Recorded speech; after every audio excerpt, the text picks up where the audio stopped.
Hey, what's going on? Welcome along to episode 42 of the Strategy and Conversions podcast. I'm Jamie Michael Joseph, and as always, I'm joined by Mark Tanner.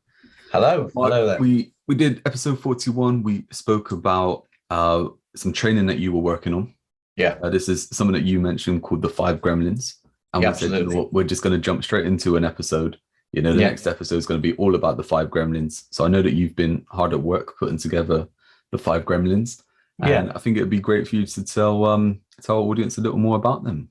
Yeah. Okay. So the 5 grams, something I've come across in all the years of business, and it is that you've got all these inner voices always telling you can't do this, you can't do that, and I've sort of filtered them out, and I worked out over a number of years exactly which ones those gremlins are. So I've come up with 5 gremlins because I think that not everybody has all of them. And you may only have one, possibly two, but all of them can be really debilitating, and they can be really, sap your energy, basically, really sap your energy and make you feel bad about wanting to broaden your horizons. Go straight into it. So the 5 gremlins that I've kind of written about, one is called the old favorite. I'll go into these in a bit more detail in a second. But the old favorite, procrastination, is one. The second gremlin I've called apathy. The third gremlin is I've called it. I don't call him or her. I call them it's because they're really not worth putting a gender on. The third gremlin is called inhibitor. The fourth gremlin is called the niggler or niggler. And the fifth gremlin is called stasis, as in homeostasis, of not moving anymore. All sounds interesting already, right? Yeah. Because I'm just like, these are awesome areas. And we did the podcast episode, the last one. And the reason we brought up the gremlins is we were talking a bit about mindset. Yeah. And we were saying, mindset is a great thing to work on, getting in the right kind of mindset. And I kind of mentioned it about an athlete getting ready to go into, maybe lift some weights, maybe to go into a game. They get into the zone. Yeah. And they do that kind of job. But that's only for that particular part of time, or that next kind of section. And you said about it where it's actually the whole kind of paradigm shift. Yeah. And that's the whole point with the 5 Gremlins, isn't it? That once you understand the different areas, you get to control them rather than they control you. Yeah. And as I say, I'll do the detail as well. But the only problem with the gremlins is they never go away. The whole idea is my kind of analogy is that you put them back in their cage, you chain them up and put them back in their cage, and you know that they're there, but they're not going to hurt you in any way at all. But they're always trying to get out. And I love cricket, and one of the biggest things that's always kind of makes me wonder. You get someone like, Joe Root at the moment is the big batsman of the England cricket world, and he'll have a season or 2 seasons where he's absolutely brilliant and can't put a foot wrong, and he's cracking hundreds, and he's really dominating the square, and then it'll suddenly go. The confidence just disappears, and even he can't identify why it happens. There's so many batsmen have gone through this in cricket, and I'm sure in football as well, where someone is just a goal machine, and all of a sudden it just dries up. And one of these gremlins is at work. One of these gremlins has been chipping away, and he's allowed them, that footballer or that person, or that female, that woman, has allowed them to get their voice back. So all the time, they're trying to break these bars. And unless we actually actively work to keep them in their place, they do come back. And in business, it can be quite horrific, because it can cause. There's so many different levels to this as well, and I know you're going to explain, the 5 in more detail in just a moment. But I know in some of the podcasts before, you've kind of mentioned it within business. Sometimes to have that kind of confidence, we have to look at it as we put different hats on. Oh yeah, and that's to kind of do a job. And like you said, you mentioned in sport is that you get that sometimes where a team might go to a ground that they haven't won at for so long. Yeah, and it's like they've lost the game before they've even started. Exactly. It's like there's no reason for it. But like I said, something kind of controls them. I can remember a story. I can remember reading a book actually called Alter Ego, and it was really good. And it was about it was more on the kind of mindset side, but it was more about how you zone into that mindset. So it was a case of, you become your alter ego, you become a superhero or something like that. And you had it's a story about Kobe Bryant, the obviously, rest in peace, and now he's dead now, but the basketball player is one of the best ever. And he had this thing called Mumba mentality. Okay, so what he used to do as well is like before the game, people knew that they couldn't talk to him Yeah. because he was getting in the zone, right? And in his kind of talk about it is that in his head, he was going down into the dungeon, and he's got the key in his hand and he's unlocking the black mamba that he called it, and this kind of venomous animal, snake, whatever it was, come out and went into him, and he became that person. No one could get in. He wasn't phased and stuff like that. Yeah. And like when you were talking then about caging the gremlins and stuff, I think that there's so much to that sort of stuff, isn't there? Oh yeah, you could talk for hours about how to do it. But just before you get into it though, right? Yeah. The gremlins. Yes. Now you've called them the gremlins, and I think that works really well. But like you said, they're kind of always there. They're always on your back. Now I know as well that the gremlins initially started with a different name, and it was a swear word, right? Yes. Beginning with B. And that's because it is that way. These people are like these gremlins. These whatever they are are just like they. If you give these gremlins too much space and too much of your brain, they'll bring you down. They really will bring you down. And you just got to ask a lot of people who've failed at different things, and they'll at the end of the day, it's always our inner talk that actually defeats us. It's not external circumstances, although those could contribute. But normally we attract all that rubbish towards us because we're constantly allowing these things to break us down. So let's go through them. So procrastination is the first one. I mean, familiar to many, many people. But a lot of people don't know how to deal with procrastination. And this one is just this gremlin to me just encourages you to be vague when you set goals. So we talk about goals being specific and detailed. Well, I've got a different take on that as well with my goal setting. But you have to have some kind of real idea of how you're going to achieve something and when you're going to achieve it and what you're working towards. Because if you set a goal that doesn't have an end date, for example, it's just a bit of a wish. But procrastination loves you doing that. Loves you setting goals and not being specific about what you want. So I want a new car. That's not a goal. I want a new car and I want a red car and I want BMW and I want this. Then it becomes specific. And procrastination doesn't like that because all of a sudden you're going to start looking for them. Whereas if you just say I want a red car, it could be anything. So goal setting is a classic one. So if you're not clear and clear on your goals and you've written them down, and you're just very general, like I said, New Year's resolutions are a classic. I'm going to lose some weight, for example, or I'm going to give up. I'm going to stop drinking for a while. Great ones because that's got no detail. Within 2 days, they're back on it again. But the solution for this is really just to be specific, just to start putting detail in. I'm going to lose weight. Well, how much weight? Well, I'm going to lose, I don't know, I'm going to lose 6 pounds by when? Well, I'm going to lose 6 pounds by April, for example. Not a huge, it's not dramatic, but it's enough. And you go, I'm going to lose 6 pounds by April. So all of a sudden, you're then focused, all of a sudden your mind's going to start focusing on this goal. And that's a great way of tying up procrastination and putting it back in this cage. Because what this gremlin will do, is he'll wake up every morning and say, you've decided that to do this, how am I going to lose weight? Well, one of the things I'm going to do is I'm going to start going for a run, or I'm going to do some resistance training, whatever. On day 2 or day 3, that gremlin procrastination says, but you don't really need to do, because you haven't been specific. So, for example, if you say, I'm going to lose weight, the gremlin will say, but you don't need to do it every day because, you haven't put an end date on it. So you could be losing weight in 3 years' time. So just take it steady. Don't worry. You can lie in a bit today. You don't need to do all this. And that's what that gremlin does. It just chips away and basically stops you achieving the goal because you haven't been specific. That's procrastination. Well, we all know him. We all know that gremlin, but we don't know that, and that's the solution to it. It's the detail. Um, so, yeah, stop me if you've got any questions.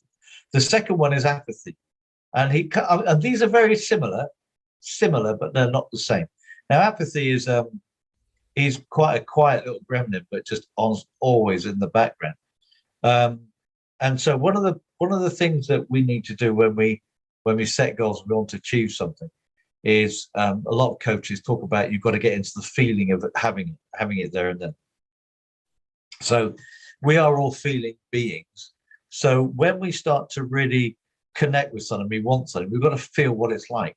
So yeah, what for example, if I want to lose weight and I want to lose 6 pounds, how's that going to feel? How's it going to make me feel? I'm going to feel like a great achievement. I've done it. I've lost that weight by April. And you get into the feeling of how you're going to celebrate and how you're going to feel like. But apathy stops that gremlin, stops you connecting with your feelings. So you've written it down on paper, or you've got it maybe in your head, but it's just a kind of a logical number. I am going to lose 6 pounds. And unless you connect with the feelings of what it's going to be like, because you're going to have good and bad days, whatever happens. And some days you're not, so you said, right, okay, I am not going to have that chocolate bar. I'm just going to go without chocolate to say, for this time period, whatever. If you don't feel what that's like, or feel the opposite, say, oh God, I've got to do without chocolate. Feel the other way, bang, you're not going to achieve it. It's as simple as that. That will not happen. But if you can feel like I'm going to give up chocolate because I'm going to feel really, really good. I'm going to reduce my sugar. Everything. I can have more energy. But by the fact I don't have the sugar rush, and you connect into your feelings again, apathy will tend to fade away, because you will come into the kitchen, for example, and you'll look at the chocolate bar or whatever, and you won't take it. But if you're not connecting with the feelings, apathy will say, well, it doesn't matter just this once, does it? You still got time. And again, apathy will stop you connecting with your feelings and therefore stops you achieving it. And again, the solution is for the solution for apathy is get in touch with your feelings. And not only that, is start thinking about big goals. So apathy is good because it makes you set little small goals. You're really tight. So I won't have a bar of chocolate this week, as opposed to every day or whatever. I don't know. That's a bad example, maybe. Day that down to one a day, yeah. Yeah. But it stops you. I mean, one of the things that we were always told off by teachers and parents maybe is when we were at school was daydreaming. Stop looking out the window. Stop daydreaming. But that is kind of apathy. Kind of putting it. Daydreaming is great. You can look. The whole idea of goals is you have a vision board, maybe you look at it. I'd love to be out there. I'd love to go out for a walk today. And instead, you look at the sunshine or whatever, you think, oh, brilliant. And instead, you sit at your desk and you think, no, I just get this job done. Apathy is one, because apathy is, all right, you're not going out for a walk because you're not feeling the feeling of going out for a walk. You're just thinking, I don't have the time, or I'm not going to feel that good. And it gets you to working. So apathy is really good at stopping you connecting with your feelings. And that's the solution for apathy, is purely of actually taking the time to think, I'm going to feel good if I go for a walk, because that will make you go for the walk. You think, no, I can afford to go out for a half an hour, whatever, and put your tools down. I'm just thinking, like, as soon as you were talking now, I think you hit this kind of block a lot with when you see people in business talk about posting on social media. Oh yeah. And it's always a case of, it's the last thing on the list or whatever to actually get done. And, they kind of think then, well, no one cares if I post or not. Yeah. So I won't do it. But, like you say, if you keep doing it, the whole kind of consistency is going to pay off and everything like that. But it's really interesting. And that's the thing. That's the thing, because it's the visibility, the constant visibility that gets you noticed. And apathy will say, you don't need to do it really, because no one's watching. And instead of you having that feeling of, the feeling you have is, oh, this is a drag, as opposed to the feeling, I'm getting myself out there. That kind of positive feeling. And apathy loves those negative feelings or no feelings at all. And that's, again, positivity. That's the way that you cage apathy, is just by by thinking, right, okay, I'm gonna do something about this. I am gonna start posting every day, and set yourself little challenges in your diary or whatever. Say, right, day one, visibility challenge. I'm going to be visible on social media for 60 days, and you start putting it in there, and then you just track your progress. And that's how you kill apathy. No, sorry, wrong. You don't ever kill them, but you put them in their cage. Yeah, I love it. Put them in a cage. Yeah, put them in a cage. And then the third gremlin I've got was one is inhibitor. Inhibitor. If you think about what you're like, if you've had a bit too much to drink, for example, and you lose all your inhibitions, often you'll be you'll be full of bravado and all this kind of stuff. What you're going to do?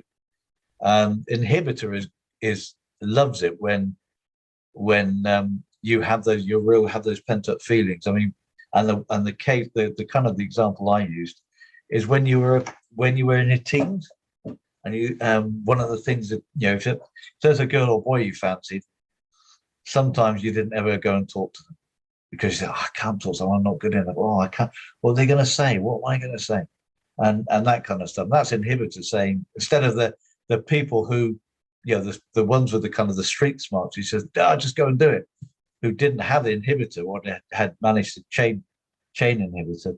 A lot of people, and I was one of them, who was just stuck with this kind of can't do anything, and you're stuck, and you just will not move, and you'll not expand any kind of goal of achieving anything because inhibitor is stopping you do it. And then you come up with that language which is part of other gremlins as well, but inhibitor, you can't do that. No, you can't go and say below to that goal because, or boy or whatever, because what's going to happen? The conversation will die, and you don't know what you're going to do, and you're not good with words, and you're not good in that kind of situation, so you don't go, you don't do it, and who knows what could have happened. The famous film that I keep thinking of when I look at that is Sliding Doors. Those kind of sliding door moments, when if you had done something, what if, I was thinking as soon as you were talking, then it's that whole kind of thing, isn't it? Of as people get older or they're on their deathbeds and stuff like that, it's all about the regrets that was stuff that they didn't do, and there was really no reason for why. And we've seen it when we spoke to people within business, and it's a certain client type they're going after, and they shy away from it because they say, oh, that they won't want to speak to me, or they won't want to deal with the likes of me and stuff like that. Yeah, and it's like they're sat there crying out for you. Yeah, and this is why in business inhibitors it is terrible. I mean, going to a network meeting for some people, I've talked to quite a few people in the past. Oh, I never go networking, and you say, well, why? Well, I just can't go into a room full of people. And you think, why? I don't understand. What is it that's holding you back? And one of the the solution for inhibitors is just to do it. And one of the things going back to the networking is just go in and focus on one person. Just imagine you have tap on them, talk to them, hello, how are you? One person, forget all the others in the room, just concentrate on one person. And once you've contacted with one and you had a bit of a chat, someone else will come along, see you chatting. They'll come into the group. So you haven't then got to go out and fish for them because they'll come to you. So, but unless you do it, nothing happens. And you see all these people in network meetings that needs to be face to face, standing on the end of the side of the room. They're on their mobile, and it's nothing to do with the fact they're busy at all. It's the fact they have this inhibition about going out there and putting themselves out there. An inhibitor loves it. And it's interesting. One of the guys I hooked up a while back. He was a trapeze artist, and in a circus, and he said that as a trapeze artist, you can only learn by failing. You are told you have to fail, and so failure is just not an option. So he'll just do anything because he doesn't care. Because when he was learning to go on the trapeze, if you get on the tightrope, you fall. First time round, you will fall time and time and time again. And the coaches there say, look, that doesn't matter. Get back on. Go. When you fall off a bike when you're a kid, the last thing you want to do sometimes is get back on. But just get back on and carry on riding. Yeah, I mean that there is a different kind of shift as well. Once you've had something happen to then repeat it and Yeah. do it Yeah. again. Sometimes that's crazy, But like you said, the whole kind of inhibitor stuff is you're already thinking about that before you've even fallen. Yeah. And that's the thing. That's the thing. Yeah. And when you know that you're like tightroping, when you know that you're going to fall anyway, that's not in your head. You just think, right, I'll give it another go, and that's the point. You just learn. You learn, and so many people have said, haven't they? You fail your way to the top, and the only way to learn is to keep failing, and the only way to get better. So, yeah. So inhibitor is That's the thing as well, isn't it? There's no one who is a success at what they do who hasn't had some sort of failure. Yeah. Before, because that's how you learn. You carry on. That's right. Yeah. So it's and the way you cage inhibitor is just do it. JFDI, as they say. Yeah, just exactly that. Do it. Yeah, we go with flipping and give it a go because the first time you do anything, you'll fail. I mean, this is the whole. You don't. I mean, people use the analogy of a baby, don't they, all the time? A baby doesn't just, I'm going to walk and walks perfectly. They're constantly failing. You fail when you're starting to learn to ride a bike. When you start to learn to swim, you probably drown more times than you could. All this kind of stuff. And when you go into business, you will fail. I mean, you'll fail at things. You might fail dramatically. You might fail at little things, but you will fail at something. And instead of thinking, that's something there, though, isn't it? Is that a fail doesn't mean that it is catastrophic and that it's completely over. It could be a case of it's a little fail. The same as a win could be a mini win. It's just a little win, and it's these fails where you go, okay, that didn't quite work. Let me readjust and go again. Exactly. The whole kind of trapeze artist. It makes perfect sense because if we are at that point and you go, and do you know what, there may be some hurdles, there may be some issues, but it's how when I hit that and how I readjust to keep moving forward. That's right. It is how you go about it. But inhibitor, when you start thinking, I'm going to do that, and probably the biggest inhibitor I think anybody can have is when they're standing on a plank on a bungee jump. Yeah, exactly. Yeah. But people do it all the time. Love it, mate. Cool. And just one last example on that is the 4-minute mile. People talk about the 4-minute mile. Took years and years and years before anybody broke it, and then everyone broke it. Yeah. That's insane, isn't it? Yeah. Gremlin number 4. Gremlin number 4 is called Niggler.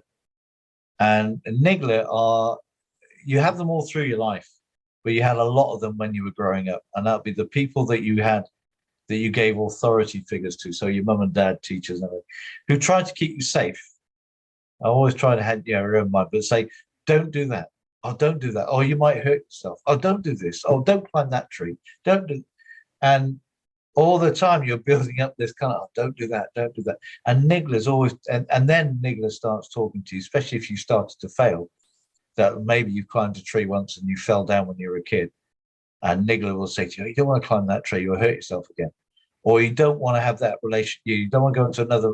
So many divorced people not going into a second relationship because you don't want to go into that relationship. You'll get hurt. Or the women who say I hate men, or the men who say I hate women. I'm not going to bother. I'm not going to have kids, or something. All this kind of stuff. Then Niggler saying, you don't want that. It's going to, people again in this day and age. I can't afford to have kids. That's the Niggler saying, yes, a lot of money. You don't really want kids, do you? And it's just constantly talking about. Takes all the kind of social stuff and flips it around and works it against you. And so many people, so many people in different countries never venture out their country because maybe there's something isn't right, the sanitation isn't right, or I don't like flying, or and the Niggler is responsible for an awful lot of that. You hear this a lot as well, don't you, with people who they have some sort of ambition. They want to start a business or they want to do something, they want to go after something. And the people who are around them are saying, you'll never do that. Yeah, you'll never do it. You can't do it. And that's their limitations, or that they don't want you actually stepping out of that zone because you'll lose them, because you'll be moving on to better things where they're going to stay where they are. And they're going to stay where they are, yeah. So Niggler is brilliant. I mean, Niggler is so easy to get rid of. So the next time you get that voice that's saying, oh, you can't do that, you say, well, who says I can't? that guy that person just there has done it fine. Why can't I do it? Bungee jumping's a classic one. I mean, Yeah. so many people have jumped, have gone bungee jumping, and okay, I think there's one death I think I can remember way back, but tons of people do it and survive. So why can't I do that? And for a lot of people, like I know so many people have fear of water, and I love kayaking, but no, you wouldn't get me on a kayak. I'll drown. Why do you know that? And just ask yourself, well, how do you know that? And when was the last time you tried it, failed? And if someone says, well, I failed at that 20 years ago, I'm not doing it again. So 20 years ago, why don't you do it now? So it's simply just asking yourself, especially when it comes to that kind of evidence thing, you just say, well, why can't I do it? What makes you think I can't do it? And then all of a sudden you've got this on the front foot as opposed to the back foot. And you'll talk yourself into it as opposed to letting Niggler talk you out of it. And often what happens is when we've got memories and stuff of things that went wrong, they're actually wrong.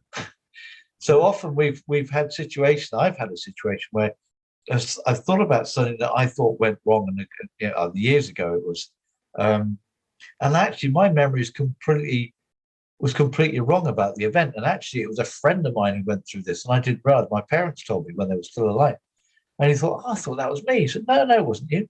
So you distort everything. Memories and stuff. There's two things that I'm kind of thinking as well. Recently, I remember listening to a podcast with a guy, and he was mentioning about a time where he was at a certain event with someone, and like something had happened, and years later when they were talking about it, he said he wasn't there, because he just wasn't present at that time, in his mind and what was going on or whatever.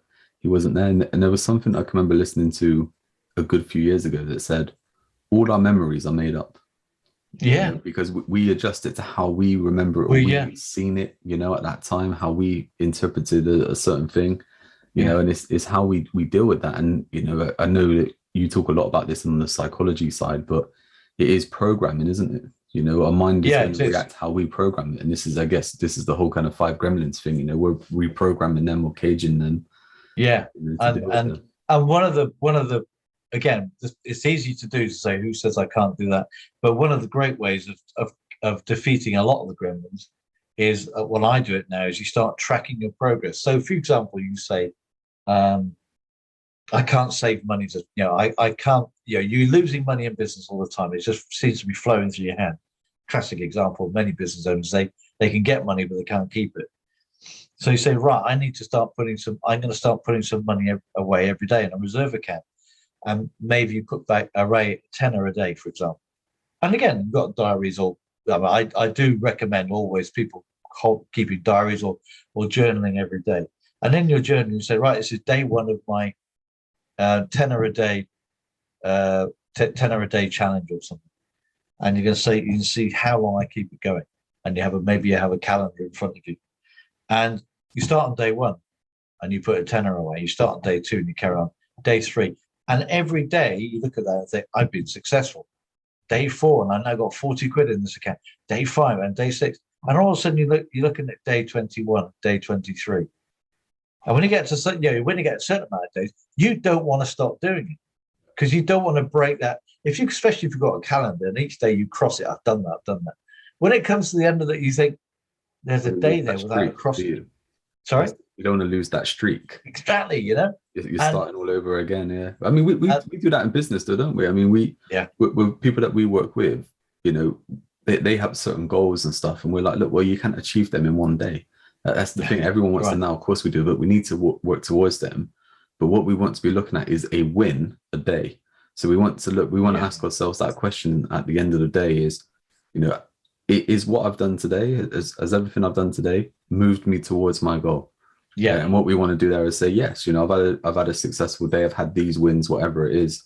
But if I haven't, okay, one day it breaks that streak. It's horrible and stuff like that, right? But it doesn't stop the whole goal being achieved. No, that's right. It's that we can say, okay, look, why didn't I move forward today? We can journal that. I know that's another big thing of yours that we can get into at some point with the journaling. But that there is exactly that. Look, we want wins because these small wins accumulate, And even if it doesn't accumulate to the big goal that we want, it accumulates in our momentum to move forward, to actually getting it. Yeah, that's right. It. And yeah, the thing, like, once you start ticking these days off, where you're into sort of day 10 or day 20, exactly that, the positive affirmation that comes out of it, I can do this every day. And then niggle again, put back in the check in its cage, because you now have the evidence that you can do it. And that's the same for anything. If you want to lose weight, start tracking what you've done today. Like you said, what have I done today to get to what was my goals? Well, I walked 5,000 paces, or I walked 3,000 or 10,000, whatever. And the fact you start doing this every day, you think, wow, that is making a difference, and you start losing weight. And the last one,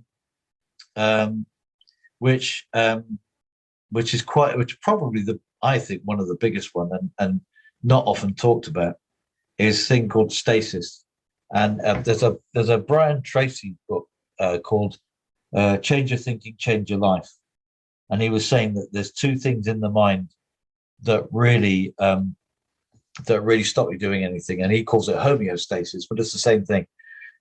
Stasis. And stasis is, it wants you to keep the status quo, because it's this kind of this protection type thing. So again, I talk about this whole comfort balloon that people, unless like a rubber balloon. So you push against it and it bounces back. You push against it, and stasis is just that. It'll just not let you push out, because it just wants you to remain the same. You don't want to change. You don't want to go on to self-development training or courses or whatever. You don't need to read loads of books. There's a big thing, isn't there, that says that leaders are readers, all this stuff that goes on. And it's true. Yeah, you grow your self-awareness so much from reading how others have achieved things. And if you stop reading, which I know a few people have never read a book since they left school and they're my age, and you think, how do you grow? How do you learn anything? Because if you're not constantly reading, the knowledge you have, even last year, of something, of a particular skill, or a particular piece of a particular thing, a particular subject, that life and everything is changing so fast that now it'll be different. The thinking will be different. People will be more aware. Ideas will have changed, but yours won't, because what you read something last year, maybe then 5 years goes gone, and you haven't updated your knowledge. Well, the world doesn't stand still; it carries on going. Thinking and innovations carry on going.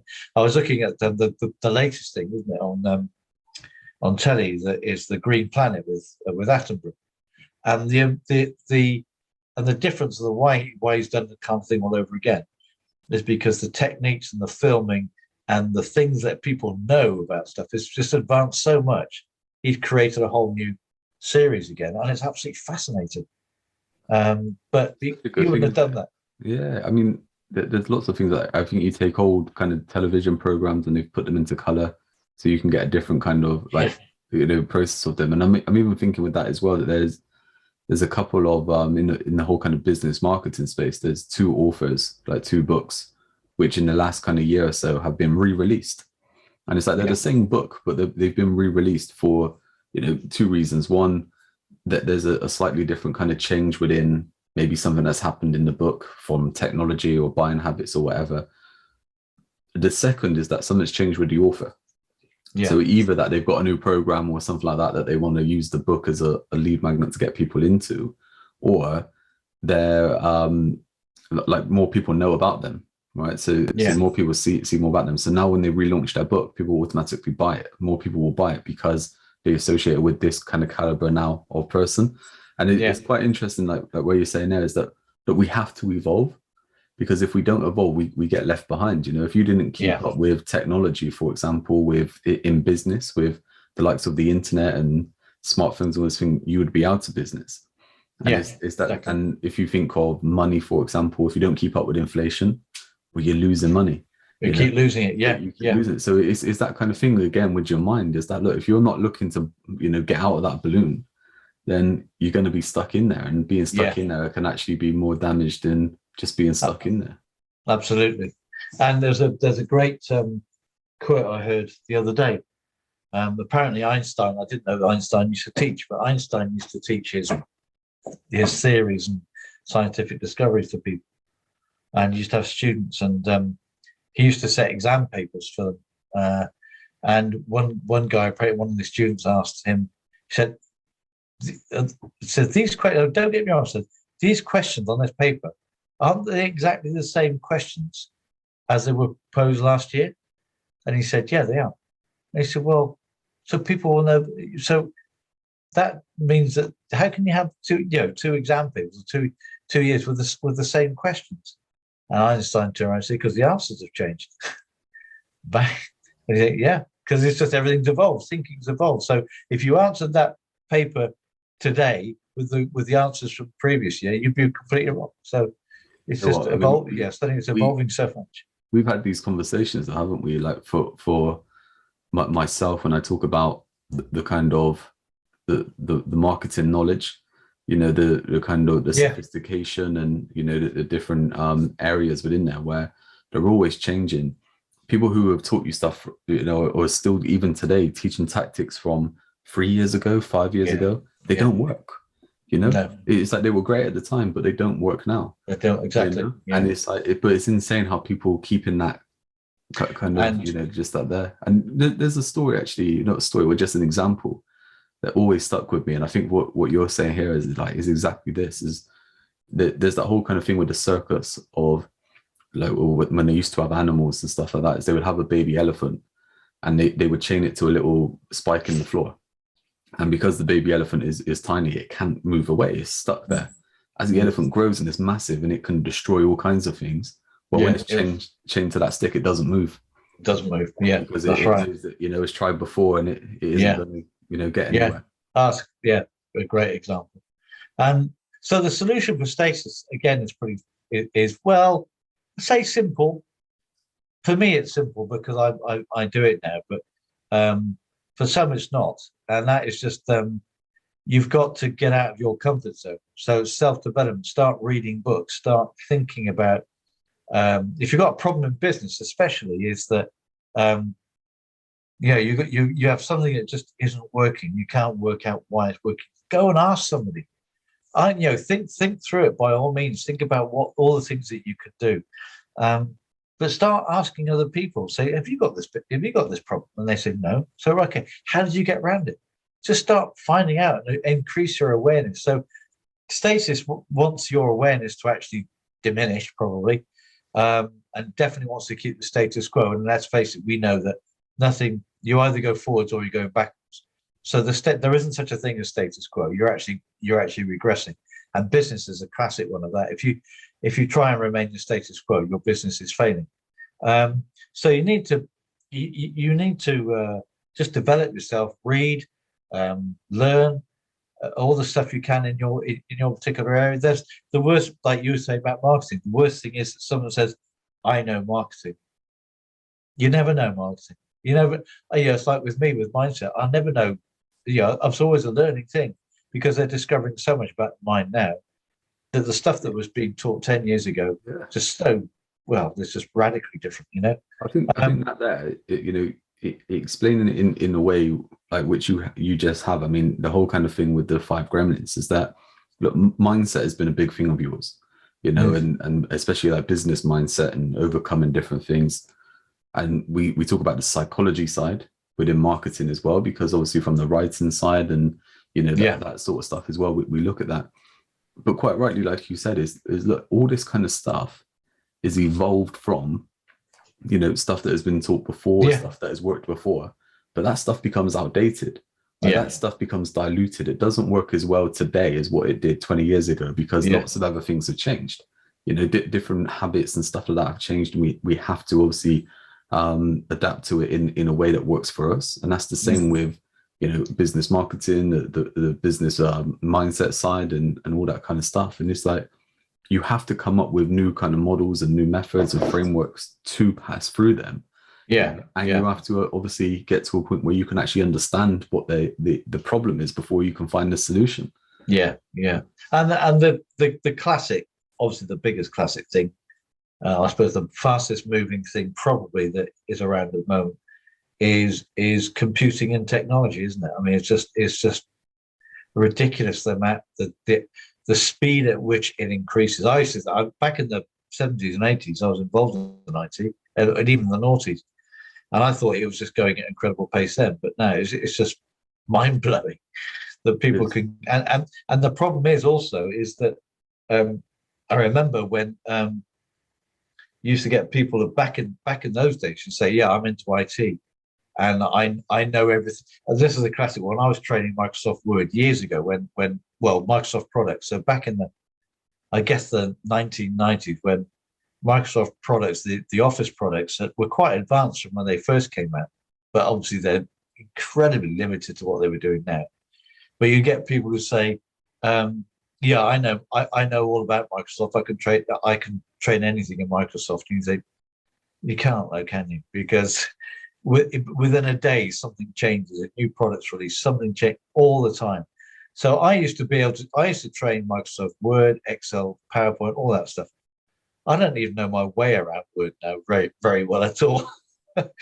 And because Yeah, that there is a classic example, though, isn't it? I mean, that the whole thing that I was saying with marketing, for example, we're talking about strategic marketing, we're talking about business growth and stuff like that. Like in that respect, is someone who maybe someone did a degree in marketing in the 80s or even the 90s, right? Principles remain the same, of course they do, but how they are adapted into today's market is a completely different thing. Yeah. And it's the same thing, like I said, people, teaching things, and we've both been at the likes of networking events or we've seen stuff online, and there are people doing the whole kind of buy my stuff kind of pitch. And what they're promising, you're there going, look, I don't want to say this in a kind of big-headed way, but you sat there going, I know how good I am, right? And I know that I couldn't get this result within this period of time. I know it's going to take double, even triple that amount of time, and it's going to cost triple the amount of money or the resources to achieve it. So straight away from what they're talking about isn't going to work. Yeah. But people are just latching on because it seems like a quick fix. It seems an easy way to kind of move forward. But like I say, it doesn't actually move you forward, because all the time that you've been spending in that is actually going to move you backwards. Because when it doesn't work, you're at a weaker position. And the reason saying all about that as well is just like coming full circle back to obviously your kind of teachings here as well, is that look, if you just say, oh, I'm a mindset coach, but I don't look at studying the arts or the craft and looking at ways to create new kind of models. I know you have the burst methodology that you've put together to help overcome the gremlins, but also just excel them further. The burst thing is, again, it's kind of something I came up for goal setting, and that's where the traditional way of goal setting, which I used for years, is this whole SMART goal setting, where it's specific, measurable, achievable, realistic, and timely. Now, there's elements of that work, but you're putting restrictions onto you immediately. So it's specific, that's great. Measurable, well, how do you know? Because what you want, if you want to set a big goal, whatever you can measure now, you're not going to be. It may be measurable to you, but it's going to expand your mind a lot. Okay. So what we've got, achievable. Again, how do you know? So, for example, these are the gremlins. I couldn't possibly achieve earning £100,000 a month. How do you know? Well, because I only earn a pittance of that. So what? There are many, many people who earn that kind of money. Why can't you? There's the whole thing. So, is it achievable? How do you know? Is it realistic? Well, I don't know. And I was watching a video today about a new, I think it's Dutch or German, I can't remember, but a new flying car. It's a three-wheeler, this one, and it's like a rotary gyrocopter type thing, as opposed to the BMW that takes off. And now, if you'd asked somebody, so 10 years ago, so I'm going to design a flying car, they would have thought you were completely off the wall, because that can't possibly be achieved. But how do you know? 10 years is a massive time of change. And then you get so that's the realistic thing. Then you get timely, which is quite good. So the burst method is all about this being just unencumbered. So it's bold and unencumbered, and it just, the whole idea of the burst thing is it just allows you to really expand your mind on anything. So if you think, for example, I'd love to, I'm going to earn £100,000 or dollars or whatever per month, then you put that down and you think of, right, what do I need to do to make that happen? Not, you don't think I can't possibly do that, because those are the gremlins. And that's the whole point. The gremlins are chipping on, you can't, how can you ever be good enough to earn £100,000 a month? You know, I mean, that's, who says you can't? It's simple as that, isn't it? So the burst, the whole burst, and this is the way that goal setting is, and just talk about, this is the way the goal setting is changed. It's allowed us to expand our minds a bit, and the burst methodology is something I've created, but it's based on reading that I've done, reading the people who understand more about psychology. But it's interesting what I was going to come on to something. What you was going to be saying then was about how I can't remember what I was going to say. The point I was going to make, but it's to do with marketing as well. It's the fact that marketing is changing all the time. Not necessarily the principles, like you said, but the different tools and the tactics are constantly changing. And who would have known that something called TikTok would have been around? And now that when TikTok first came out, people said, "Oh, that never worked for business." Well, guess what? It is. When Twitter first came out, and now it's video pro. You've got to do Twitter. I think it's Twitter videos and stuff, don't you? Yeah. No one thought that would ever happen. So all these tools, they're evolving at such a pace. And one of the things I'm into is alternative energy and alternative electricity and stuff. And it just makes me laugh when people talk about the wind farms, when they're so costly to put up and they're not efficient, and they're never going to work. How do you know? Give it 10 years. I know there's all sorts of discussions, but give it 10 years. The technology would have moved on so much.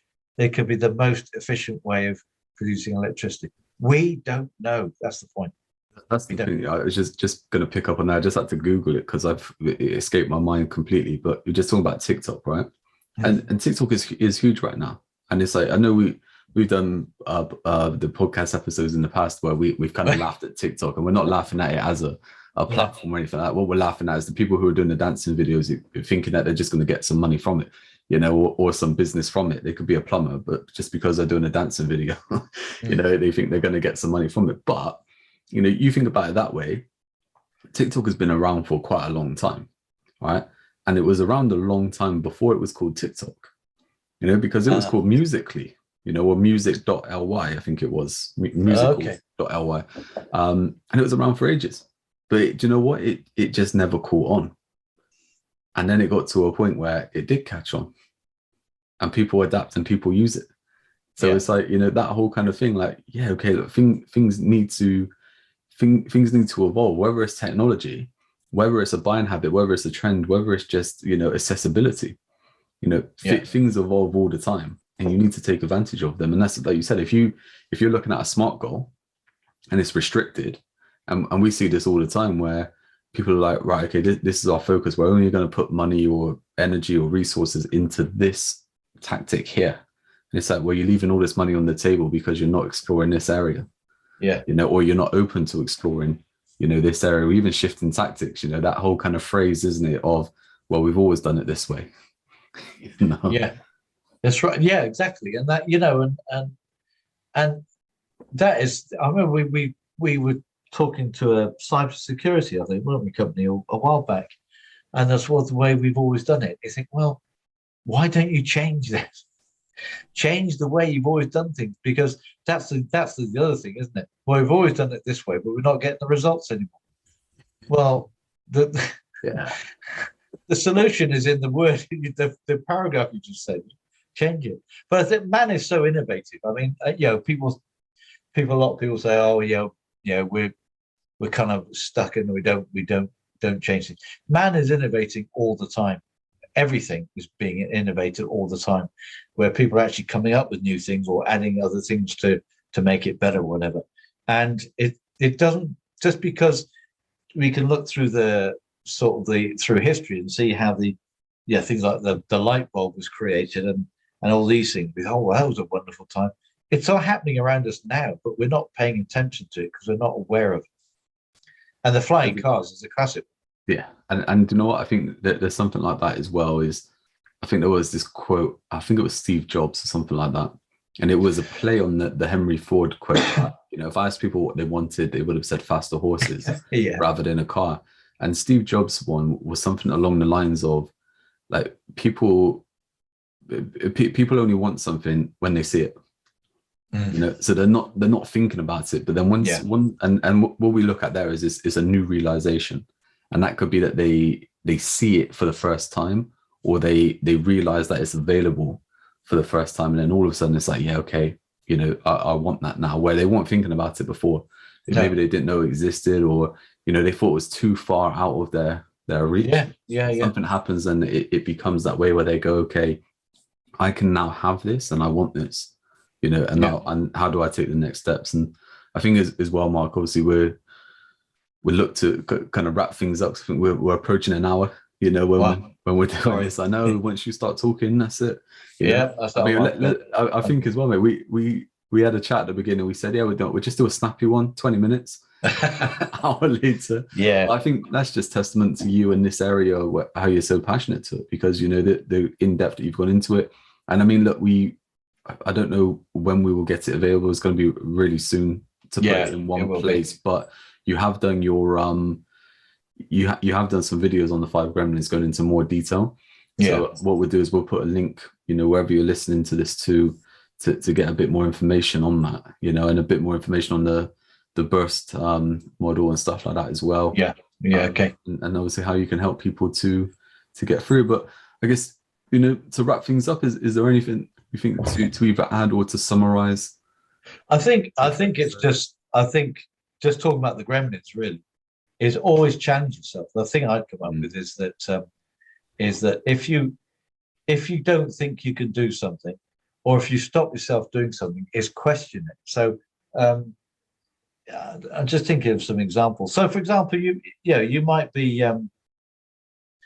something might have happened, and maybe a week ago or so, or even a day ago, and you just, no, I can't do that, and you've moved on without even thinking about it. Actually stop and say, hang on, why do I think I can't? And actually just sit down. I like journaling a lot, as you know, and I do recommend it. But sit down with a journal and say, I have just said I can't do that. Where the hell has that thought come from? Challenge yourself. Why am I thinking that way? And it could be that, say, because you did something 10 years ago and it didn't work. That could be why you've come up with that. But all the time you challenge yourself, so, well, I'm sure I can do it now. So I would just say, always certainly reading and raising awareness, because that also will give you questions as well, and insights you hadn't thought about. But question everything you think. There was one thing was, what was it I was just thinking about the other day again? There was a question I can't remember what it was now.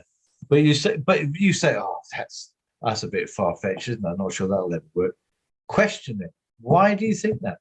And if you question something, you think, actually, I can see how it could work. It may be that you come up with a fantastic new product or service idea, but all of a sudden, there could be a demand for that.